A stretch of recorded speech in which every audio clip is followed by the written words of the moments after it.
The Coonhound Collective podcast is brought to you by CZ Welding and Custom Dog Boxes. Dog boxes built by hunters, for hunters. Check these guys out today. This is your host, Jason Snellgrove, and I will be your guide as we journey down the road to pleasure hunt or hitting the long trail to those great comp hunts. This is the Coonhound Collective podcast.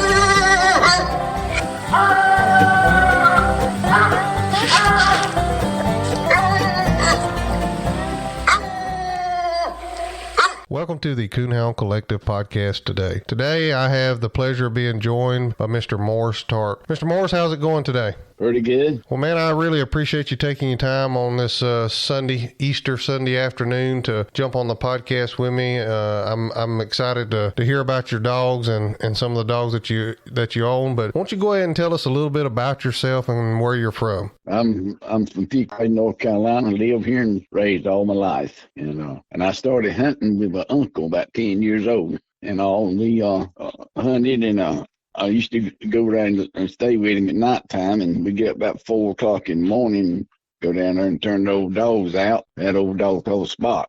Old Spot tree a coon, but nothing else come to tree with him. And we hunted all weekend, and then we leave the house walking and then go hunting. Then his wife would take us on his car and go across the main road, and we go down and turn out and we catch those Spots before we got to the highway and cross the highway. Then we would hunt all the way back home. That's how it started. And got about 16, you know how it is then, little girls, and I quit for a while, and then I got married, and I married right into a coon hunting. My wife had 2 uncles that coon hunted, and I started right back up, and they ain't never slowed up. And, I bought a dog I bought a dog from one of the uncles for $15, blue tick hash walker. And boy, we started hunting, and she started doing pretty good, and then she wouldn't take water, and I went over there and talked to old man Lee, and I swapped him. Then found out she had red mange,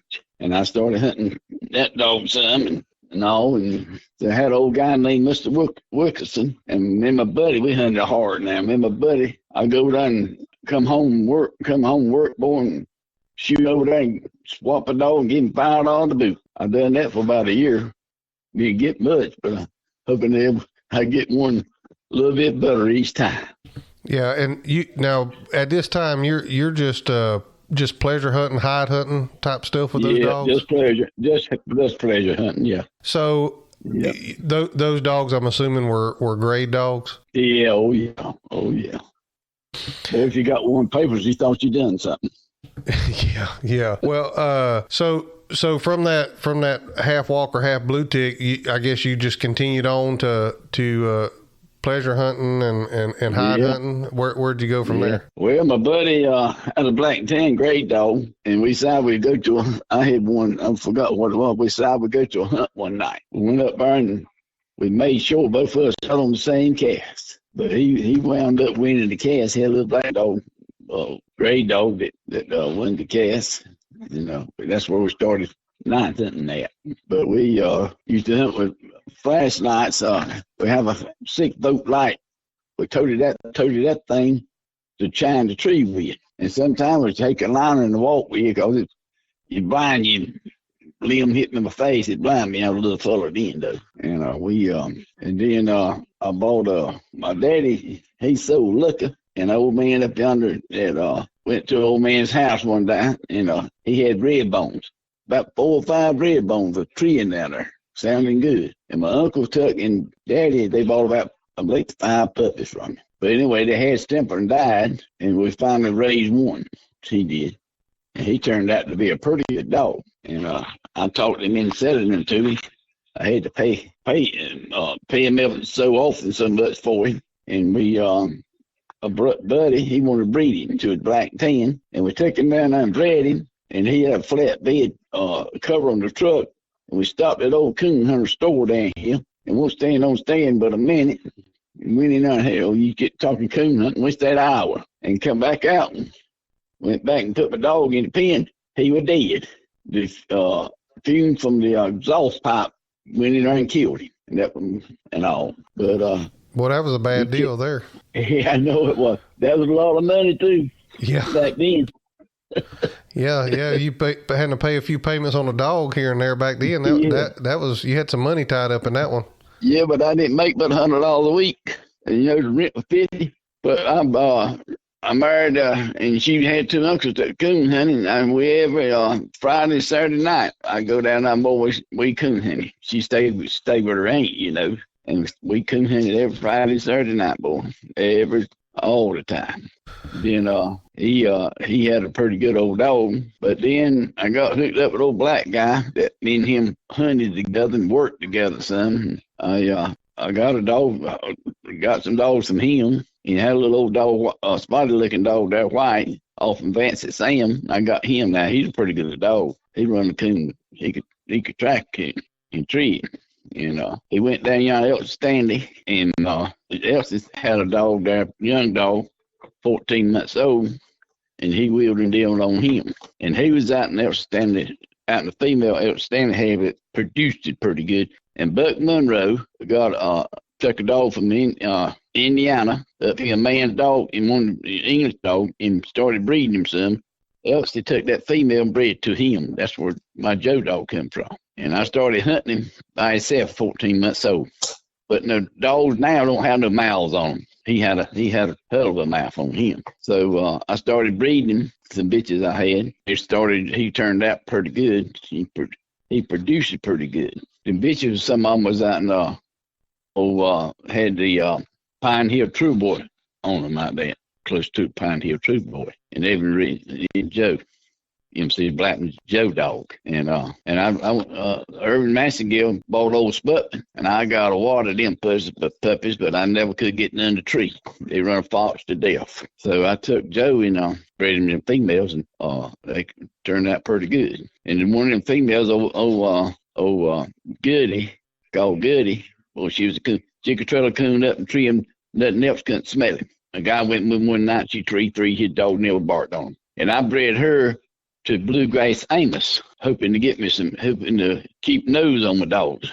But lucky, I got Tree Power and Tree Power 2, you see, and they make some coon dogs. Then I took one of them females and went up yonder and bred the rooster in Michigan. And I told Paul while I was up there, I said, Paul, I'm going to tell you something. You bred a lot of females, but now you ain't bred one like this now. I'll tell you that. She'll produce, But them puppies, I raised them, and three of them, a buddy come one night, and I said, I'm going to give you this one on half. You just take him and we'll split. We'll half him up if it goes good. And his name was McGruff. A lot of people knowed him because Irvin Massengill bought him, started breeding him later on. But them 5 or 4 puppies, I hunted them and went to breed a year with them. And I kept 3 myself, and I hunted them 3 that year myself and kept them 3 in the top 5 of the state. I was rolling now. Kept them in the top 5 of the state. Well, back then you was wearing some tires out on the car, because I don't think there was hunts all around like they are now, is there? No, I would go to Illinois and Alabama, everywhere around to hunt, And I didn't know I was winning the breeder in the year, and we had a hunt up here, and Jarvis come up to me and said, you win it, you keep on, you will win the breeder of the year, I didn't know what that was really. Got to asking somebody, but you had to roll now. But that's what put Rooster on the map. I started winning breeder of the year with them, and then everybody want to start breeding to it. But anyway, one of them got in the semifinals of the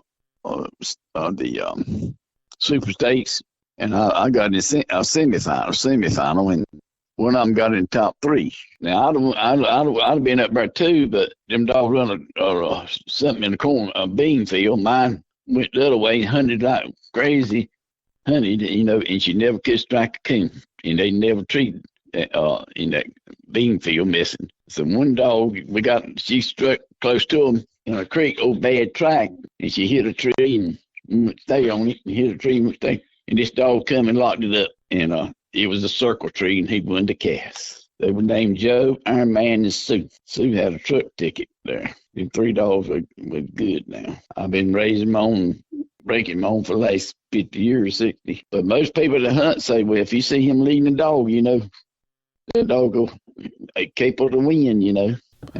Yeah, well, that's important. And I'm gonna back up here just a minute. Back up all you want to, buddy. You was talking about putting some tree power and keeping some nose on them. Through the years of your breeding program, have you been able to keep those two things going, where you have the nose power that you want, where they're not too hot nosed, and the tree power? Have you lost any of that through the years, or are you still seeing those same traits this many years later? The tree power is there, but the nose power ain't. And I had my bandit dog. He was off of Joe Dog, and he came in third. He came in 21st place in ACHA World in Georgia in '97, and he could trail them old coons up and tree them. It was dry down there. He could trail them old coons up and tree them, you see. But I pulled semen off from him, and it's 30 years old, and I used it this year, and last year, and got one puppy off of him. And 7 months old, he never seen a coon or never smelled a coon. And I had to feed it behind the house down here, and took him down here, and he struck that coon on the feeder and run and treat him like an old dog.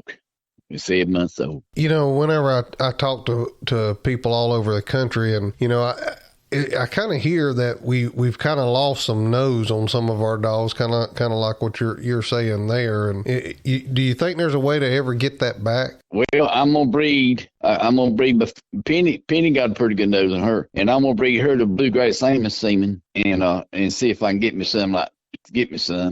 And then I'm gonna breed that puppy where I raised off my old dog, 30 years old. I'm gonna breed him to some of them females, and I should get that nose power back. Yeah. Well, with farms being split up all over the country, and our hunting ground, getting smaller and smaller, this blowing through the country stuff, I don't know that that's going to last very, very long with the way stuff's getting broke up. And I think you're going to kind of need a dog that takes tracks as he gets to them and gets them treed.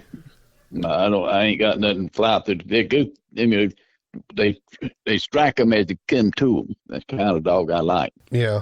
So you mentioned about taking that female up there and breeding it to Swamp Rooster, and we know that you ended up with Swamp Rooster. How did that come about? Well, Watts, he decided to set him, and I bought him. We talked about it, and he was getting out of it, so I bought him. So was it just something that he was getting out of, and you bought him because of what you seen out of those puppies that you bred to that female, and that's why you wanted him? Yeah. Or?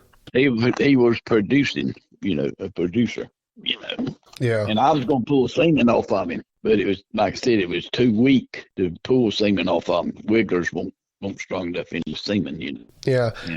How do you remember how old he was when you got him? 9 years old, but he was in good shape now. Yeah. Old man. I've seen some dogs that's 8, 9 years old. They look good. They're still kicking. Oh yeah. Penny said, and I'm going to leave next week. She won 2 casts in a row, and she looked doing good. And I'm going to champions next week. Be lucky if I win it though. Yeah. Well, maybe you will. You can't never tell.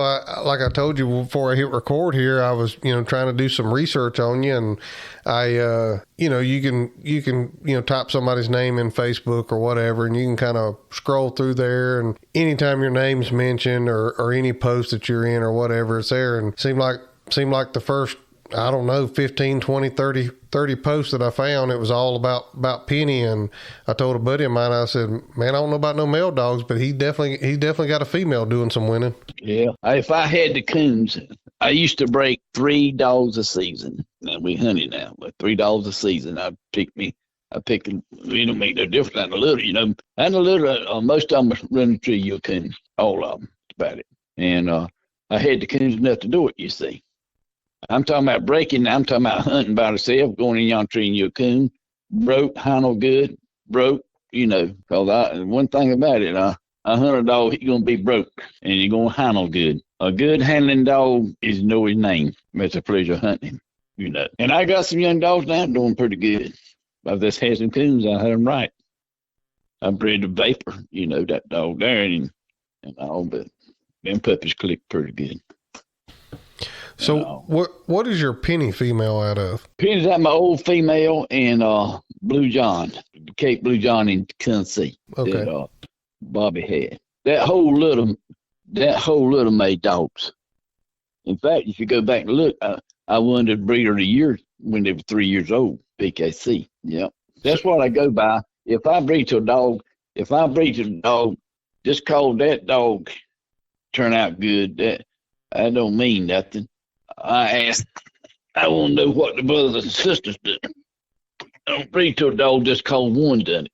One turn out. That's where you get producing there, you see. Yeah, so you want to find out about what the litter mates of that dog is doing right. also. Yeah.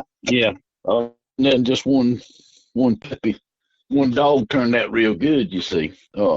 Find out what all of them do. So in all the years, most of the time you'll get something. Yeah, so in all the years that you've been breeding, when you're doing that and you find those litters where you got a good percentage of that litter that's turned out, and you pick that dog to breed to, are you seeing that your litters are being a higher percentage of all the dogs turning out? There'll be a higher percentage. Most time be 98%. They ain't saying they'll be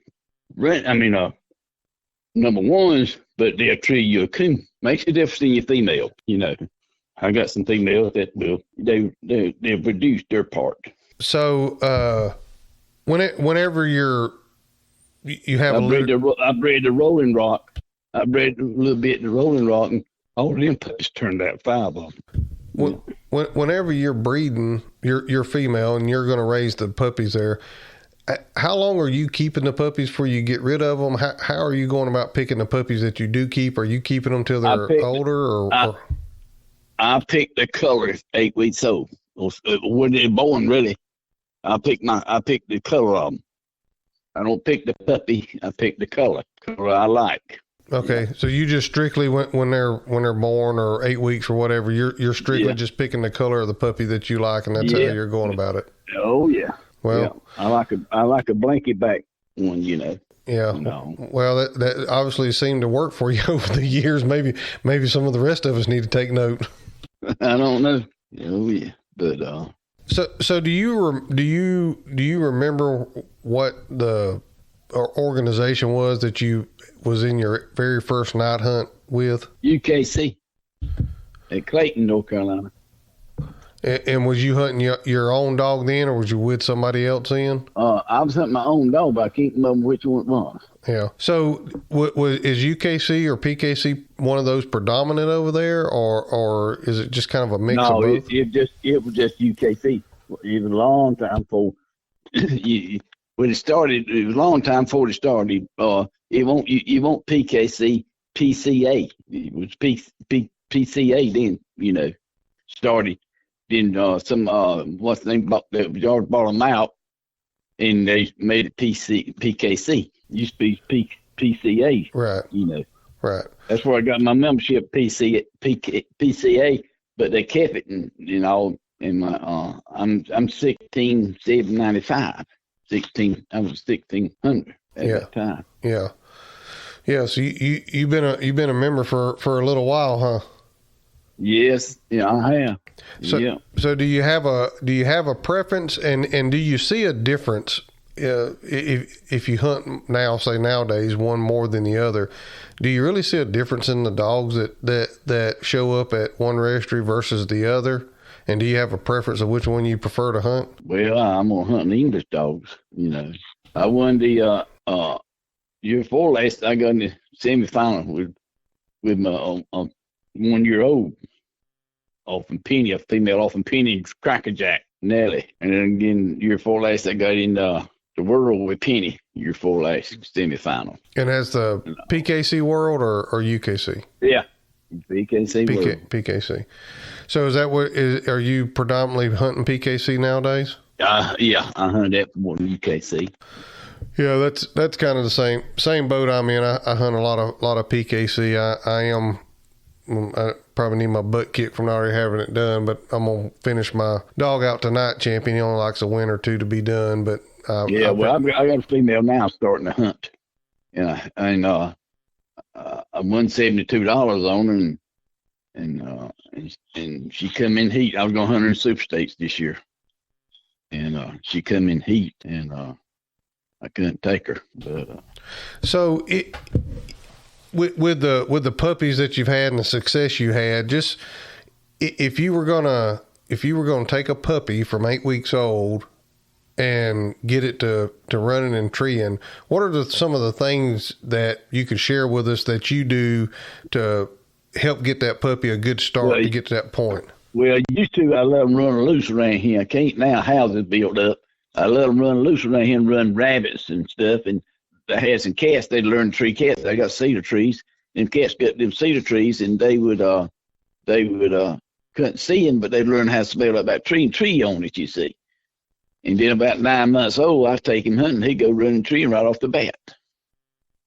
But now I got a feeder them behind the house, and when he gets 6 months old or whatever, I start taking them down on that feeder, and they'll go running treeing, So whenever you used to let them just run loose, did you see a better success rate out of those dogs that you could allow to run loose versus now that you got to keep them locked they up? probably learn how to run track better, Yep.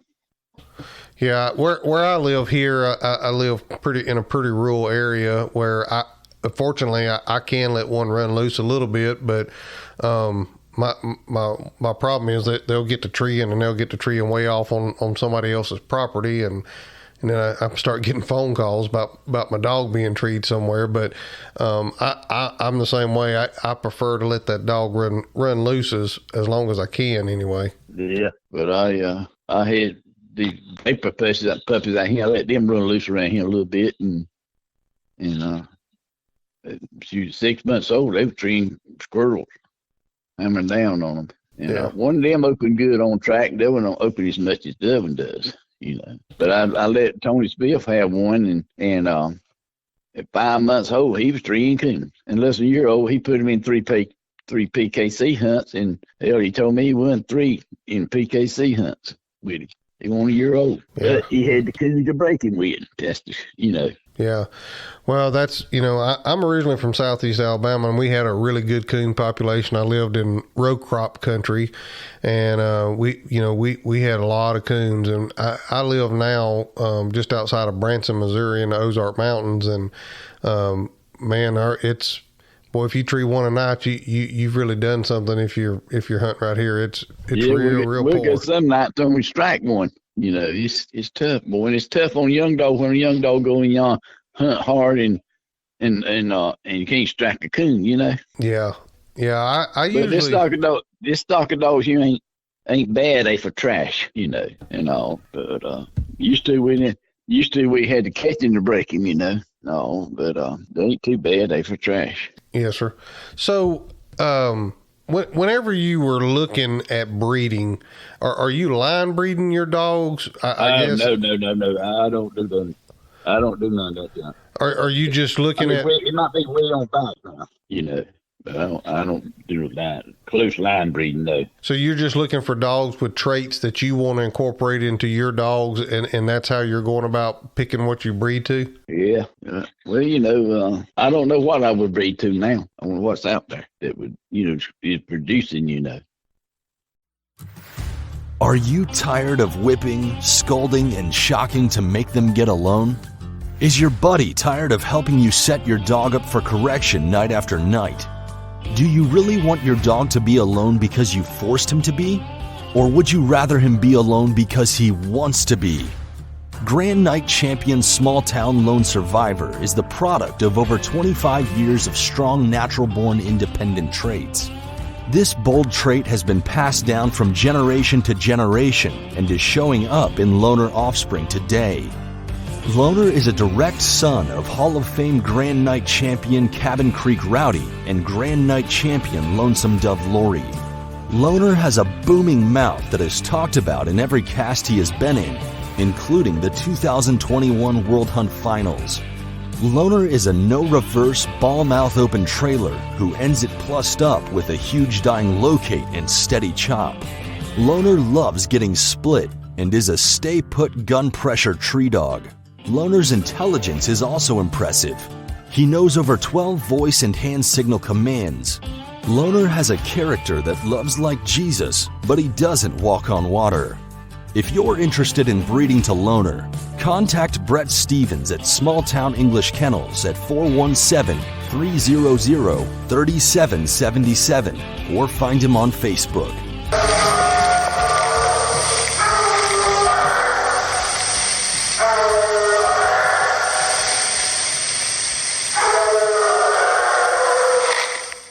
If you're interested in running a stud ad for your dog here on the Coonhound Collective podcast, reach out to us at thecoonhoundcollective@gmail.com. Send us a message through Facebook or Instagram, and we'll be glad to get with you to get you an ad built and get you pricing on all of our ads.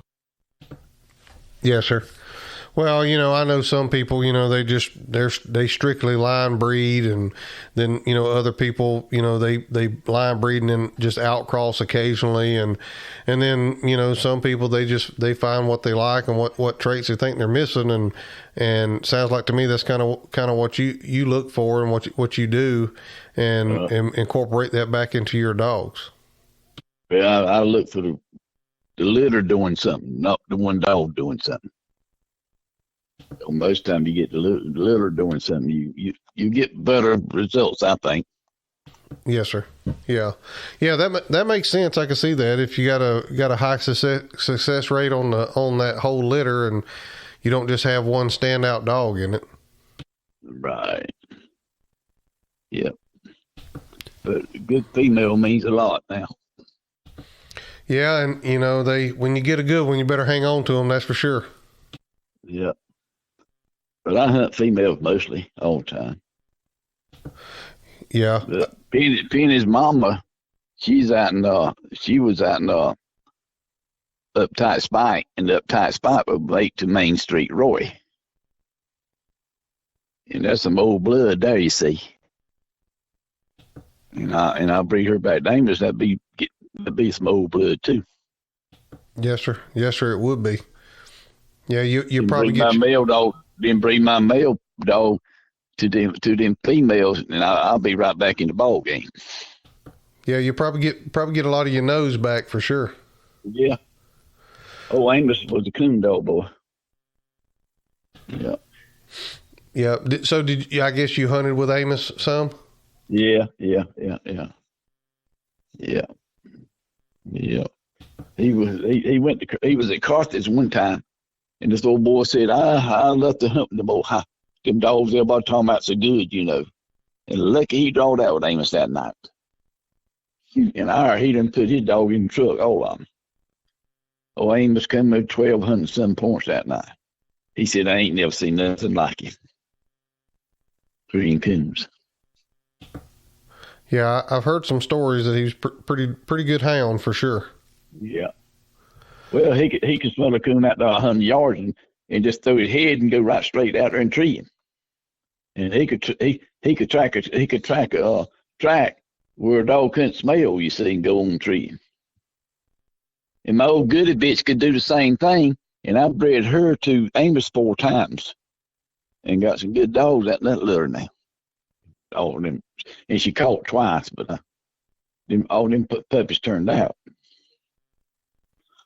Yeah. Yeah. Well, did we miss any dogs in there that you wanted to talk about, or we needed to talk about? Let's see. Old Bandit's mama was a dog out in my buddy over him. He bought a dog one time out in Missouri, and Irvin Massingill put him on her. Out in Missouri, he gave $1,700 for her and never seen her. And had her shipped in here. And that's one in a lifetime. She didn't trail a track. Where the dog trail a track, she could run that track wide open, just like she's looking at him. She had her nose on her. She held that head there on a cold track, she'd be gone with him. You could run a coon 30 minutes, she'd be so far in front of him, you thought she running 2 coons. When I was on a cast with Irvin Masgill and somebody, and we turned loose, and went to right up on the tree. The coon and Bubba went to left down there and tree and was straight on the track down the creek. Went up and seen her coon. I cut her loose to them dogs. She went right on through them dogs, hit right on through them dogs, right on top of the hill over on tree. The coon, they still working that track going to her. She could run a track though and tree. Okay, you don't get that now though. But I got some of that breeding in my stock, you know. A puppy off in her was old Bandit's mama, you see. But every one out no Bandit crossing. But I was 10 of them. Every one out them was running the trio coon. They turned out good. About 8 or 9 of them. Bandit had a lot of coon sense. If there's coon sitting up over yonder, he know. I mean, he go out there and tree and the other ones go on to want to. I seen him one night, dog strike a coon and run and go wide open and run in the coon. He come right back where it struck him at, treed him. And cut him loose. They might have been 2 coons. Cut him loose there. He went to them dogs and he treed that coon first. You know. But he was a good dog. Had a lot of sense. Yeah. Boy, I'd love to have one that could spell one like that. That'd be something to have nowadays. Yeah. But I hunted him in PKC a whole lot. Back then, I think I won $1,200 or something. But back then, it was $10 hunts too. You know, you had started with $10 hunts. You know, then it went to 15. Well, you about wore a set of tires out for you got that much money won at $10 hunts. I know. Yeah. I mean, even at a $15 hunt, you still putting quite a few miles on a vehicle. Me and a guy called my buddy, my friend Pete Holt. Anybody knows us? We went all over the country though. I rode with him, and you talking about traveling, we would travel, boy. Everywhere. You know. But before we get to the end here, something I always ask everybody, what kind of hunting do you have out there? Is it mountainous? Is it swamp? Is it rolling hills? It's flat land. It's creeks, and we got beaver ponds and stuff like that around here. But most time, I always have. They have pays, you know, and I drive close to the dogs, you know. And we don't walk too far. But now it's getting to be getting cut over and all that stuff.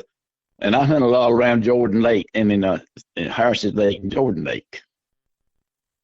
You have to do a little walking in Jordan Lake.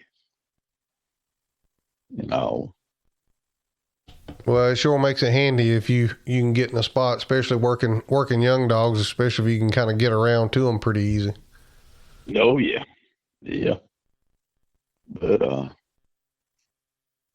it's getting tough.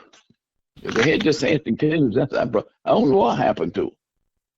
It's been like that the last 2 years. I don't shoot coons down. You know, I ain't got no hunters around here. You know. But I used to hunt with my Jesse Cobb down yonder, and we go down on them dirt roads and the little creeks on them, you know. Hell, we kill 100 coons a season and go back next year and just as many coons there and he is than the boys would have left. You know. Yeah, you know, I bought this place where I'm at almost 5 years ago, and I got a fish pond down here, right down in the holler from my house, and when we moved in here, I mean, you'd go out there and you'd see 8 or 10 coon on that fish pond a night. A year after we moved in here, and I don't shoot coons around my house at all, ever. Yeah. They were gone. And there's a older gentleman that lives about a half mile or so down the road from me that he used to trap, and he was buddies with Dwayne Clark that owns Spree Creek Rock. And so, you know, me and him, I've stopped and visited with him and talked and stuff like that. And I was talking to him about it, and his theory is that maybe the coons got feline distemper and it kind of wipes some of them out. Yeah, it's sometimes to them. And if you got a feeder out that he got stemper, he gonna get all of them with stemper. Because all of them gonna eat that feed. Yeah, that's for sure. And but it ain't just here. Everywhere I talk to people, one man up out Henderson, and he said he got 2 farms. Last year he had cameras out, and they was plenty of coons out there. And this one, he can't tree one on them 2 farms. Ain't none on his camera or nothing. He don't know what happened to him. Yeah, I literally, before I called you, just come up from the pond, and I was walking around the edge of it looking in the mud spots for tracks, and I mean, there ain't a coon track one around that whole pond. And right. I mean, they're just not here anymore like they were when we first moved in here. And now I can drive, an hour north or hour and a half north. I can really be in some good coons, but there's also a lot of road crop up that way too. Yeah. Well, any hunt we go to around here, we got to drive. We go to the hunt, then we have to drive an hour from the hunt to hunt. Because it's cut. They have cut all the timber or something, and all. Yeah, we don't really have that issue. I mean, there's a few hardwood people that cut hardwood around here, a little bit, but not like clear cut, especially when like for me, where I'm from in the South, we had a lot of timber company property around, the row crop that we had. And so when the timber company comes in there and they clear cut, they don't leave a tree standing. And, luckily we don't have that here, where I currently live. It just, the only thing I can contribute it to is what my neighbor down the road told me is maybe they did get some type of distemper or whatever, and that put a hurt on the population. But they say when they come back, they'll come back more of them if they ever come back. Well, that's what he told me. He said, just be patient. He said, when they come back, there'll be a ton of them when they do come back. I wish they'd come back. Yeah, me and you both. I got some puppies in the bake that when they get here, I want to be able to put them on some good coons, and not have to. The gas is kind of high to be traveling a long way right now to hunt puppies. Yeah. No, they got these coon pens now, but they let them run loose in. Yeah, I'd rather let mine run loose around here. Yeah, I like for mine to run loose here at the house, but I have talked about putting up, an acre or two around a piece of my property here and putting some coons in it just for that, because of the situation I'm in now. I mean, to get into some good coons, like I said, I'm gonna have to drive an hour and a half north to get in them. Well, you don't need no more than an acre if you put 1 or 2 puppies in there. That's all. Yes, sir. All you want to do is get them running and treeing, and unless you gonna do it for the public, but that's acres enough. Yeah. I got they're paving the road. I live on a gravel road on both sides of me on a corner, and they're paving the road on the side of me there. And I kind of got a hillside I can't do a whole lot with. It's got some big white oak timber in it and stuff like that. And I told my wife, I said, I'm going to fence part of that thing in and put me some coons in there so I have a place to turn some puppies loose. Yep. You can keep them in there if you do it right. Yeah. Well, Mr. Morris, I told you I wouldn't keep you no more than an hour, and my phone says ain't no problem. We've been at it for 57 minutes already. And I don't want to leave nothing out. And I know we just kind of been talking here, but I don't know that we missed anything. But do you got anything else you want to add before we get off here? I can't think of nothing right offhand. Well, I tell you what, I appreciate you letting me take a little bit of your time this afternoon to have you on the podcast. I know people's gonna enjoy this, and I really thank you for taking your time to be on here today. Oh yeah, ain't no problem. Well, I wish you the best of luck coming up on your hunt there with your female, and maybe you'll get your picture taken there in the winter circle. I hope so. That's always the goal. Yep. Well, Mr. Morris, if you don't have anything else, I'll let you get off here so you can get back at your afternoon, and I'll get this thing edited and get it out, and I'll shoot you a text message as soon as it's ready. Okay. All right, Mr. Morris, you have a good evening. Okay. All right. That was Mr. Morris Tart. I hope you enjoyed that podcast today. I've been trying to get this one set up for a little while because I knew he had owned swamp roosters. So I hope you really enjoyed that today. Hey, if you did, do me a favor. Leave me an Apple review. I'm going to try to start reading some of those. I have to go through and look at them. I've got a few on there. But leave me an Apple review or leave me 5 stars.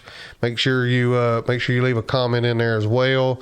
And if you're listening on something else, Spotify or whatever, if you can rate the show, we would appreciate it. And if you're listening on YouTube, hey, drop me a line there that you're listening there on YouTube. I really would appreciate that. That helps with the algorithms or whatever. And thank you for listening to the Coonhound Collective podcast today, and we'll catch you next time. Thanks, guys, for listening to the Coonhound Collective podcast today. We really appreciate you taking your time out of your day to listen to the podcast. If you don't mind, head over to Facebook and give us a like, and head over to Instagram and give us a follow. It's both at the Coonhound Collective. Also, if you would like to reach us here at the Coonhound Collective, you can reach us at thecoonhoundcollective@gmail.com. If there's someone that you would like to hear on the podcast or a product that you would like to hear talked about, please send it to thecoonhoundcollective@gmail.com. Thanks again. Have a great day.